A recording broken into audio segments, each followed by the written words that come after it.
Ladies and gentlemen, welcome back once again to Samuel Adams Returns. Those anti-federalists, they did. They absolutely got it correct, especially from the moral perspective and the concerns that they had for who would become the leaders in these United States under the new Constitution of 1787. And this, yes, it is. Tom Navolis, your host, and I am delighted to be back with you once again. And as we continue this conversation based on those anti-federalists wondering, are we going to have a moral people? Are we going to have moral leadership? Or as we were reading from Melanchthon Smith last week and discussing some of that, especially in the promo, which you can find all of the notes and what is in the blog post at samueladamsreturns.net, it becomes evident that the question would be, who would be the political class? Who would be the ruling class? And would they have a moral capacity to execute the Constitution in justice and righteousness and in a representative manner that the real needs of the people could be addressed? Instead, as even Melanchthon Smith pointed out at that time, there would be those that would turn into an elite class of people. You would have elitists ruling the government. Well, guess what? Here we are. But one of the areas that Melanchthon Smith and a lot of the other anti-federalists did not take into full consideration is that there would be a national religion, and that national religion would be paganism and humanism. So today's program, as we continue to look at the federal government, especially under this Biden administration, has fully established a national religion. And I'm going to go through, because of the descriptions of what paganism and humanism are, is that we're going to talk about today the religion being established as that of pagan humanism. Now, in today's program, as we go through it, in the first segment, I'm going to talk about here that there's an appeal to pagans in America by the American Humanist Society. And we will go through that work in detail, as well as look at the whole idea of what is none other than the late Victorian paganism and the case of the Pagan Review, which was a single-issue periodical in the late 1800s. In the second segment, I plan to take you through some theology of the Enlightenment. We're going to start with an unusual individual for that, which is Baruch Spinoza. And we're going to talk about his definitions of what is or isn't God and the substance of what he was defining, even as a Jew in that period of time, that affects Christianity, because he discusses that. And we are then going to do a comparison, comparing Christianity with the new paganism. What's going on with that? And then we're going to do a brief overview of the history of Protestant Christianity from the American Humanist Association point of view, called Good Without God. And then, once again, without any question, we have paganism and humanism in Christianity. And that's going to help establish for next week that whole idea and definition that there are many so-called Christian churches that are humanistic with pagan overtones, and you'll see all of that as we define it from this segment and then into that. And then the third segment, we're going to finish up with the religious denominations among mainline Protestants by political ideology. It's a Pew report, Pew research paper. And then the real question, could neo-paganism be the new religion? We'll talk about that article. And then finally, a report of this present administration, anti-God. Biden administration spreads atheism abroad, using federal money to spread the new national religion abroad. And then next week, we'll get into a lot more details. But just in the opener here, I just want to remind you all that in the idea of the founding and the First Amendment, religious tolerance, and more importantly, the conscience, your individual conscience, is protected by the First Amendment. Now, the First Amendment does not protect the establishment of a national religion.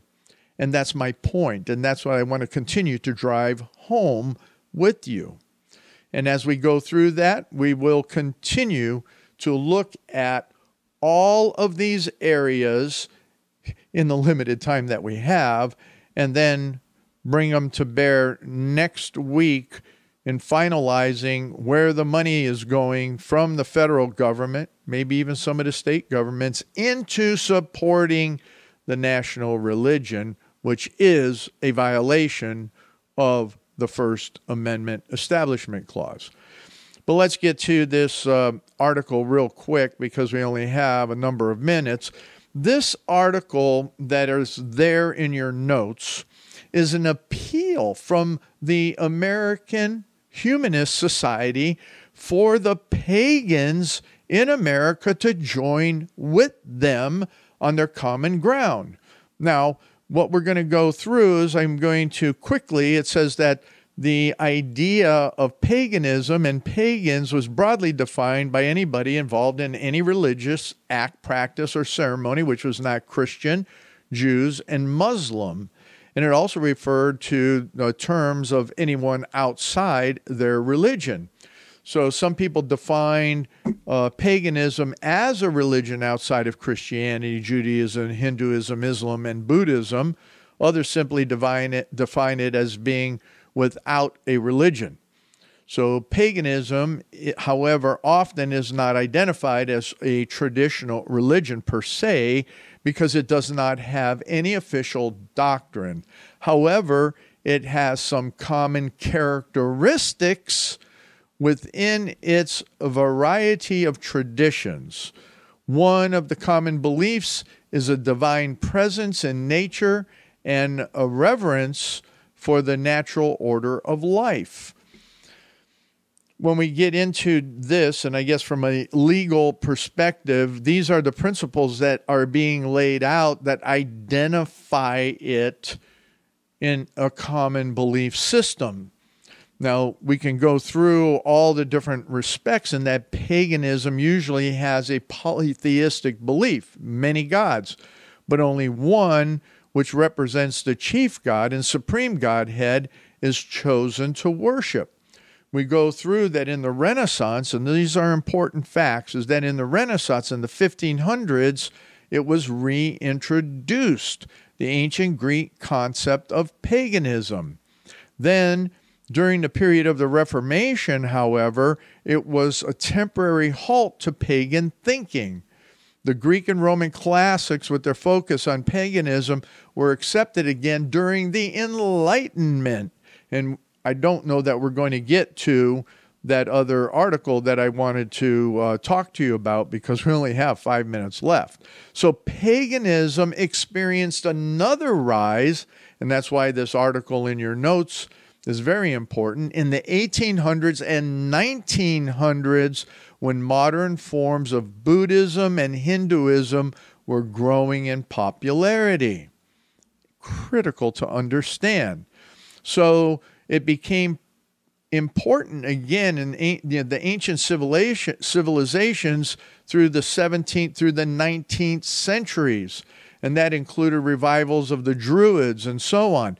But the pagan Renaissance grew out of a variety of sources that came together in the 1930s and 1950s.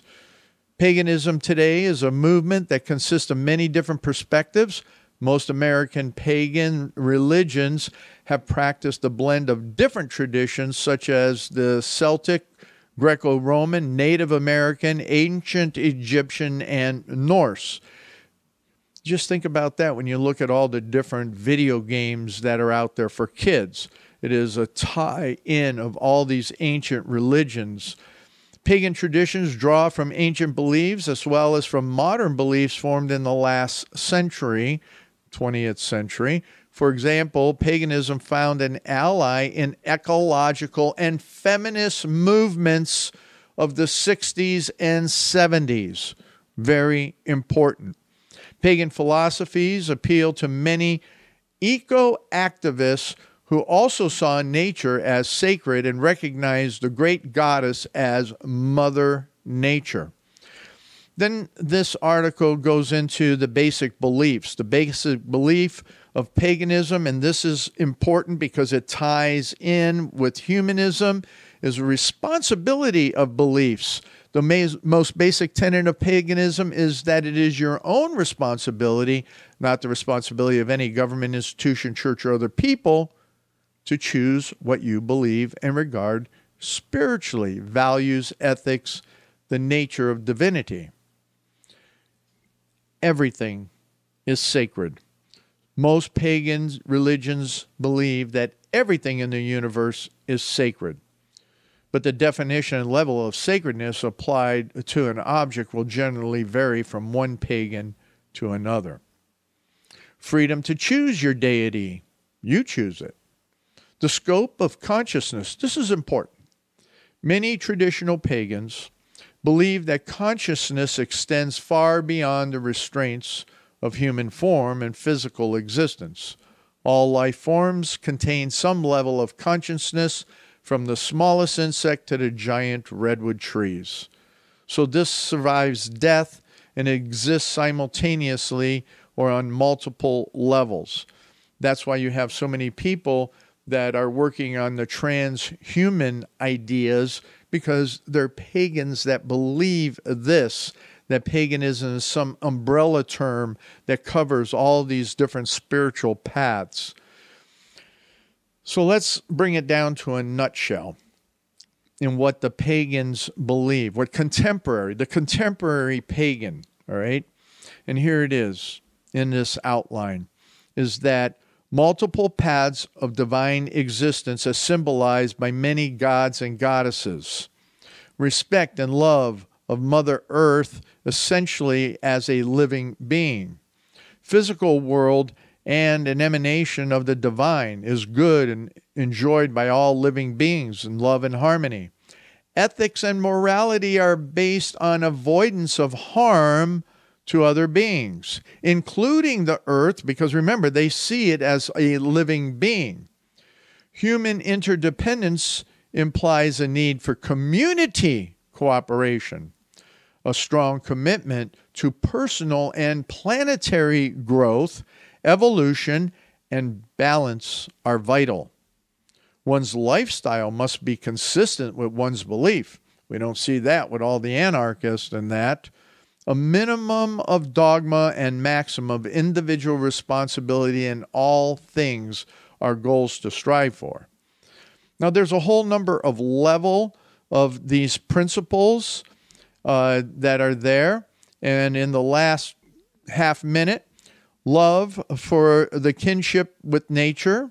Here's a big one, is the recognition of divine which transcends gender, acknowledging both female and male aspects of a deity. Pagan Federation has all of that resource, a positive morality, and then it goes into talking about all of what is humanism, and then into the depths of the various manifestos. In the end, the humanists are calling for them to come together because they are so much alike in all of these areas, except that of believing in any type of spiritual realm. Come on back in the next segment when we continue in the Christianity side of it.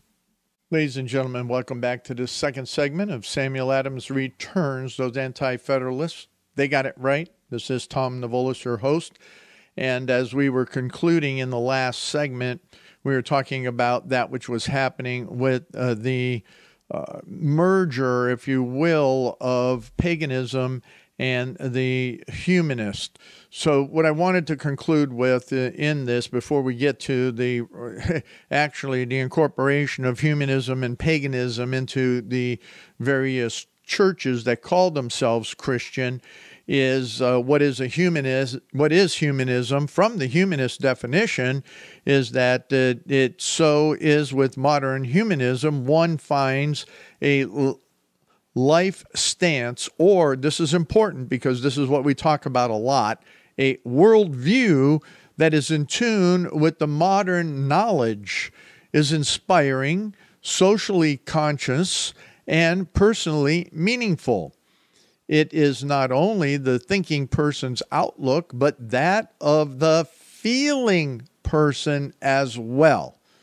No faith, just feeling.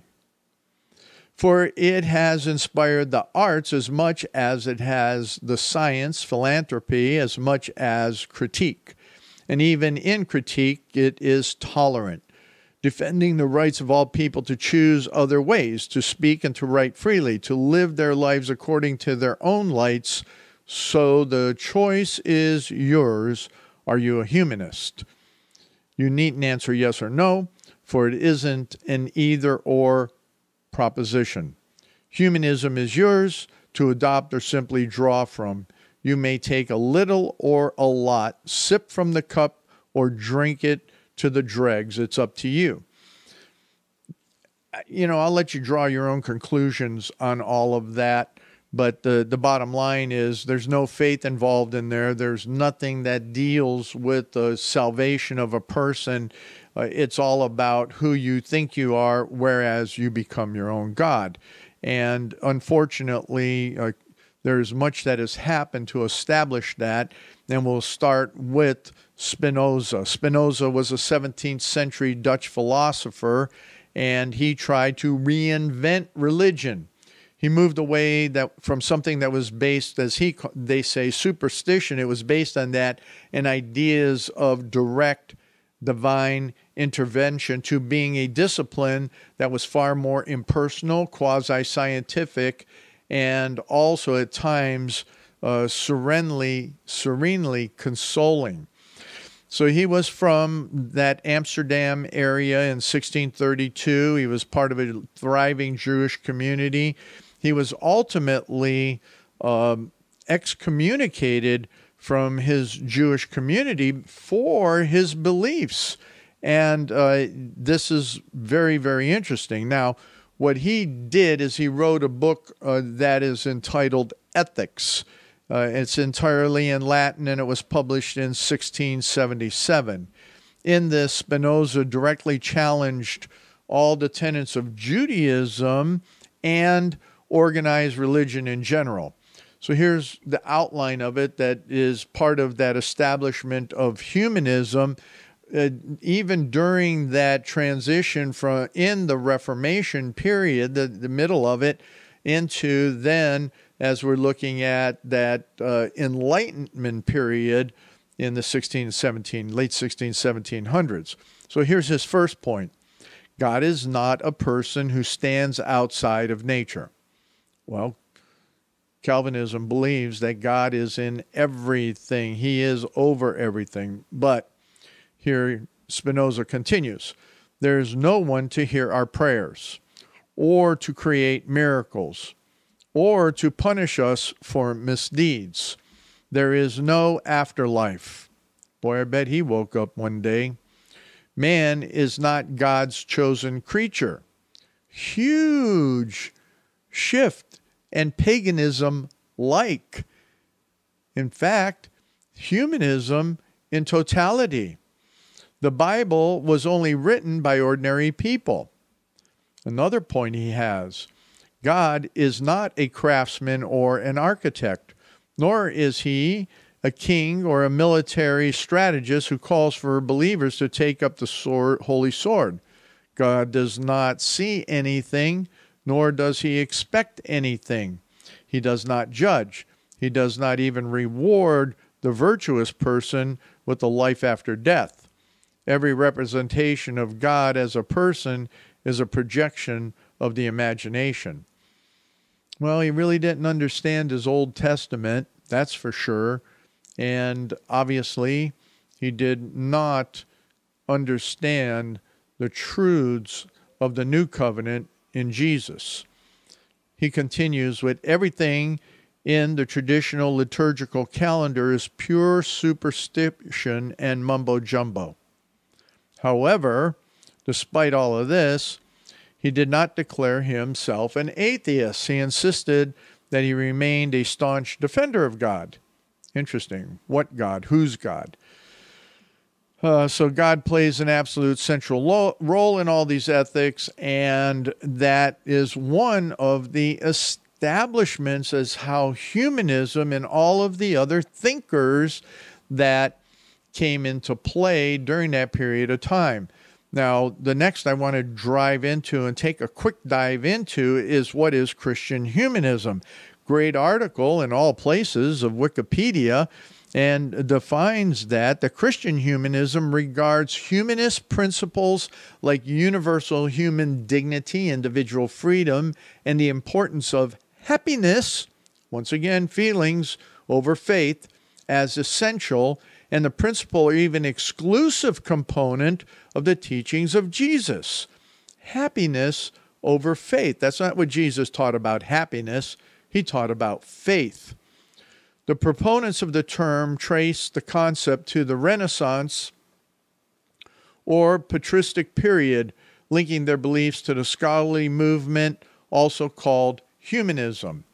So some of the initiators of this, when you look at it, is that the origination was in that Christian humanism of the 15th century, and one of the key figures was a Jacob Wimpfeling, John Colet, and Thomas More. Interesting.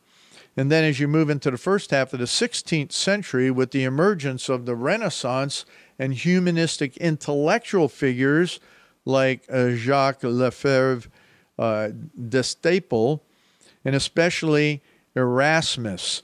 Now, Erasmus, as we know, he was a heretic, but in fact, this is where and who all of the American Humanist Society in the next article that I was talking to you about, they thought he was the greatest guy in relationship to the Reformation.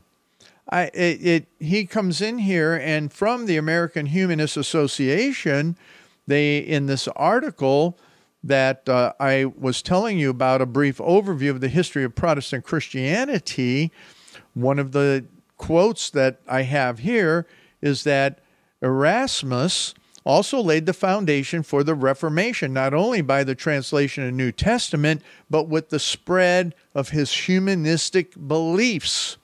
Led by Erasmus, other thinkers as well as the masses of church followers condemned the corruption of the Catholic Church, and he contended that true religion depends on one's inward devotion rather than the outward display of ceremony. And he favored moral reform of the church and de-emphasized the practical didactic ritual. He laid the groundwork for Luther, not necessarily true. And even though he remained a Catholic throughout his life, he never gave up the quest for widespread church reform. So they call him one of the key reformers. And then they go on to talk more about then that of Zwingli and Calvin, and then Knox, and then what happened under the Presbyterian Reformation. Now, when we continue to look and then try to compare with the Christianity and the new paganism, this is where it gets to every time I talk about feelings over faith, is that the new paganism is the virtual divination of man, the making man divine, the religion of man as the new God. One of its popular slogans, repeated often by Christians, is, quote, the infinite value of the human person, end quote. Its aim is to build a heaven on earth, a secular salvation. Another word for the new paganism is humanism. So when we have the humanist society now trying to relate to the in-depth practicing pagans, who are those that look at babies are human sacrifice if you haven't figured it out when you take and you do abortions. All the LGBTQ, LMSTN stuff is all part of paganism, and it is accepted within humanism. The whole thing on transgenderism is also paganism, because as I was reading to you, and that's there in the notes, is there's no male or female. There can't be. If God is not male or female, how could there be a male or a female? Where God explicitly shows himself as Father, as the male figure, all throughout the Old Testament, as well as who did Jesus relate to. So in this secular salvation, another word for the new paganism is that of humanism. The religion that will not lift up its head to the heavens, but stuffs the heavens into its head. So a second ingredient of the old paganism that's missing in the new paganism is objective morality. C.S. Lewis called it the Tao in his prophetic classic, The Abolition of Man. To the pre-modern man, pagan as well as Christian, moral rules were absolute, unyielding, and unquestionable. There were also objective, discovered rather than created, which they are now all created, and this has changed. The new paganism is situational and pragmatic. It says we are the makers of moral values. It is not only finds the moral law written in the human heart, but also by the human heart. It acknowledges no divine revelation, thus no one's value can be judged right or wrong. So the new paganism's favorite scripture is judge not. The only judgment is the judgment against judging. The only thing wrong is the idea that there is really no real wrong. So what we have is the no transcendence of a God. Everything is related to yourself. It all circles around yourself. The humanism is tied in with the modern psychology. And as we're seeing is that this new paganism that we have upon us, I think is really explicit in the idea that there's no revelation. So guess what? There is no right or wrong. You make it up as you go. And the fact that you are God. There is no other God. In fact, humanists also take it, so that's the new paganism, but humanists take it one more step and, yeah, there is no God. You are it, and you only live for this moment. Now, as a Christian, that is fully debatable, and we know the truths in fact.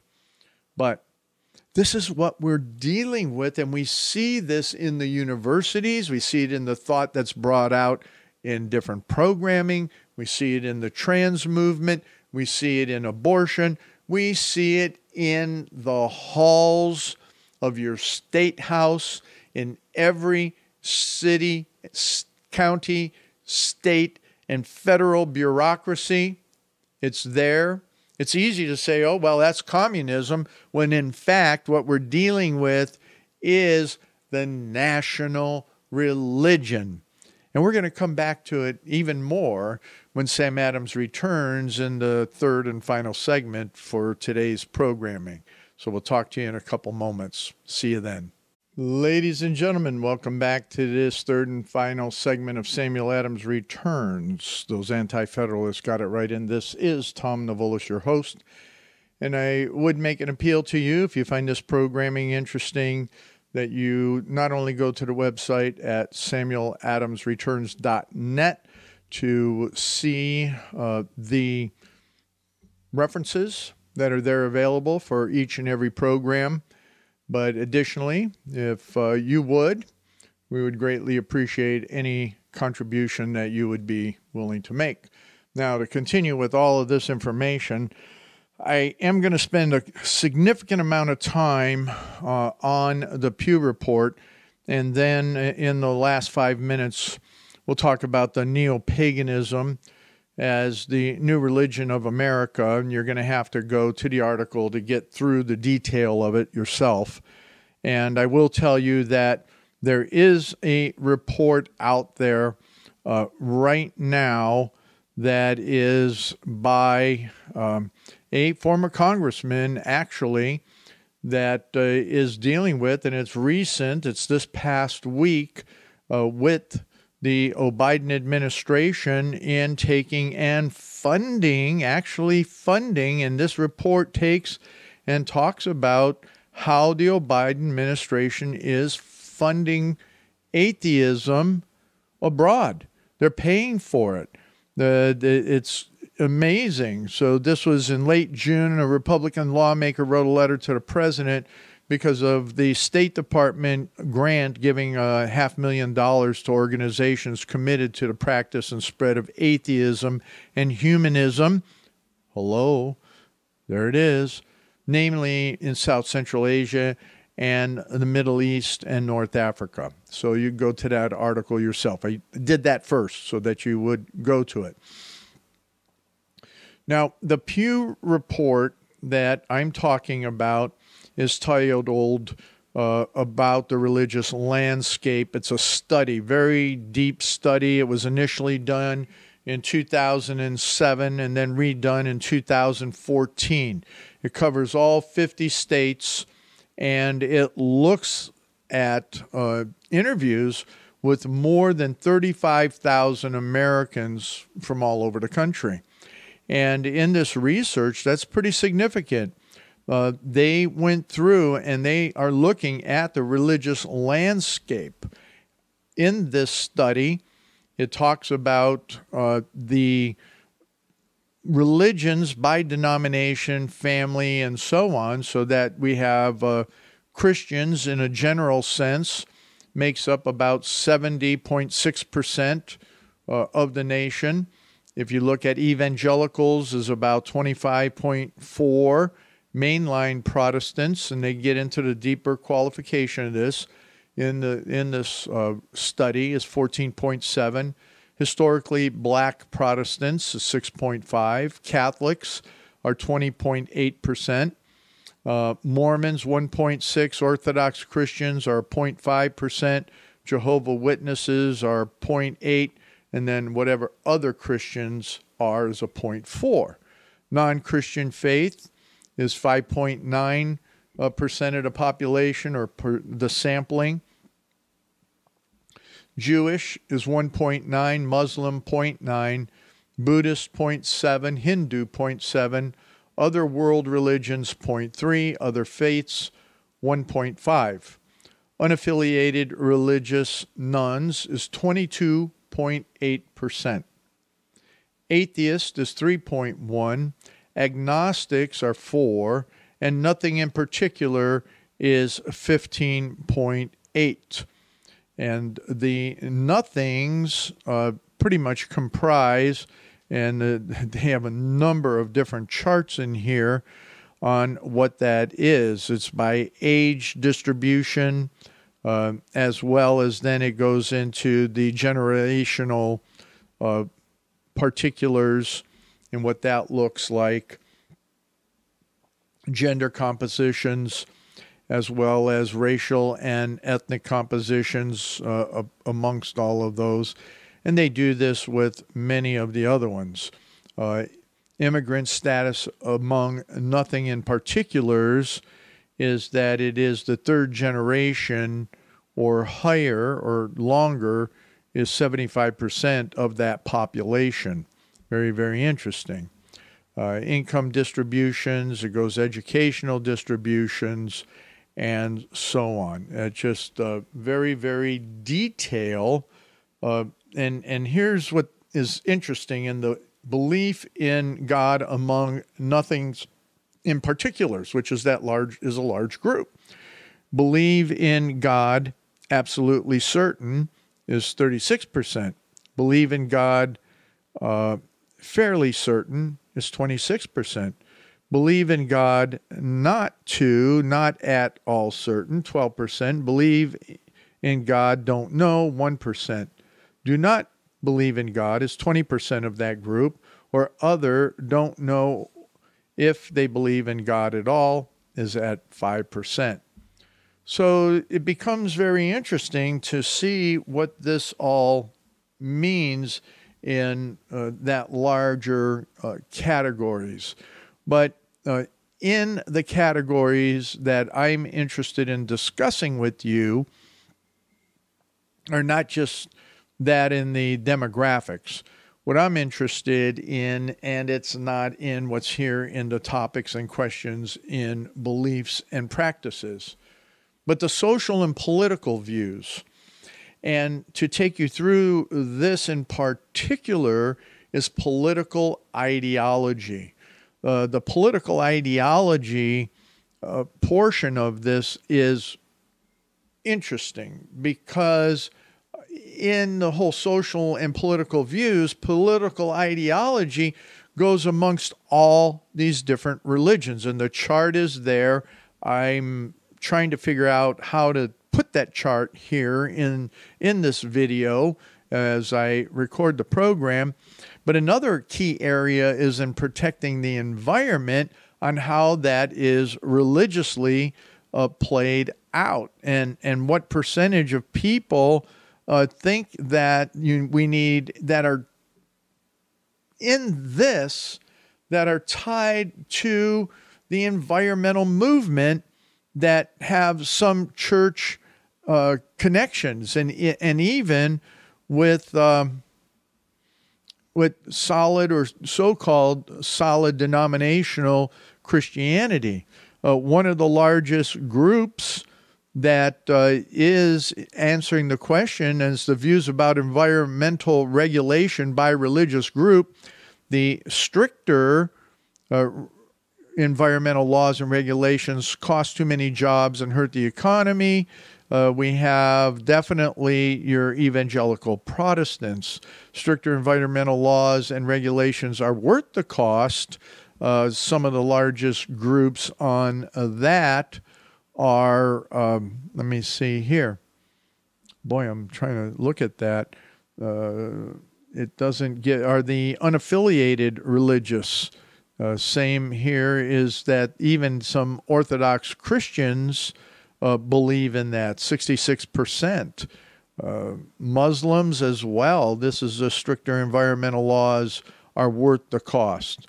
Mainline Protestants, there's 56% believe that. It's amazing. In the Jewish community, is 71%. Jehovah's Witnesses even, there's 54%. The historically black is 58%. Hindu, obviously, they would believe that it's worth the cost. Evangelical Protestants are 45%. The largest, again, are Buddhist, up at 77%. And then Catholics also believe that the regulations are worth the cost. It's just amazing to me in that because it's so tied to humanism and paganism. So there's a lot of your ties. And then there is the larger on religious denominations, Protestant by political ideology, and how many are on the left. and what denominations are on the left. It just blows me away in this chart and the percentages. Obviously, when we look at the largest groups that call themselves conservatives or moderate, liberal, or don't know, some of the largest groups are, believe it or not, liberal. The United Methodists are only 22, but there's 33% of them that call themselves conservatives. 29% of the United Methodists call themselves moderate. The link for this chart and this report is obviously there at samueladamsreturns.net. But what we're seeing in totality for this week's program is from the Pew Report alone, it starts to establish this idea that humanism and the ideas of paganism are so indoctrinated in our educational system that it's easy for believers in biblical mechanisms and biblical truth and principles to be swayed. Now, I do want to take a quick look here at, could neo-paganism be the new religion of America? So this goes into witchcraft and pagan spiritualities are on the rise, especially within the mainstream youth culture. We're seeing this so much. And this report was done in 2019, September 2019. And the Americans are turning away from organized religion, and pagan spirituality is gaining popularity and visibility. So it's all about, although it isn't a homogenized religion, groups identify with neo-paganism share the uniting principles. Witchcraft, which is traditionally associated with women, finds its strength and new life in the feminist movement. Okay? Oh boy. So if you take and you look into Urban Outfitters, and you're sure to find all the tarot cards, Beginner's Guide to Crystal Spell books, Barnes & Noble's, Aaron Murphy's, and so on. The Green Witch is among many witchery books, and that's going on and on. Although neo-pagan or contemporary pagan beliefs have steadily gained popularity since their introduction in the 60s, the past few years have seen neo-paganism and Wiccan beliefs proliferate in the mainstream American culture. And so this is what's going on. It's taking, and you're seeing this rise in this idea of spirituality, and we're experiencing these new age aesthetic trends. They're running 3 large comprehensive religious surveys from 1990 to 2008. Connecticut's Trinity College found that religion of the Wicca grew a considerable amount over that period of time. Picking up the baton, we go back to the Pew Research Center, found that 0.4% of Americans, around 1 to 1.5 million citizens, identify as neo-pagan. Now, some of what I want to bring into this is that humanism identifies more, but the underpinnings of all of this, what we see with the goth, what we see with everything else, ties into that which then gets the funding. And when we're going to talk specifically next week, when we look at the funding for a lot of the programs that are here from the PBS and on neo-paganism, on paganism and humanism in general, it becomes extremely interesting to see that church, guess what? The mission field is not elsewhere. The mission field is in the need for reformation in the churches as well as in the general population. There is in your notes about how Christianity overcame paganism of the Romans and the Greeks. I highly suggest that you look at that, and that is because the true gospel of Christ was preached. Sam Adams understood that very, very clearly as being identified as the last Puritan. Come on back next week when Sam Adams returns.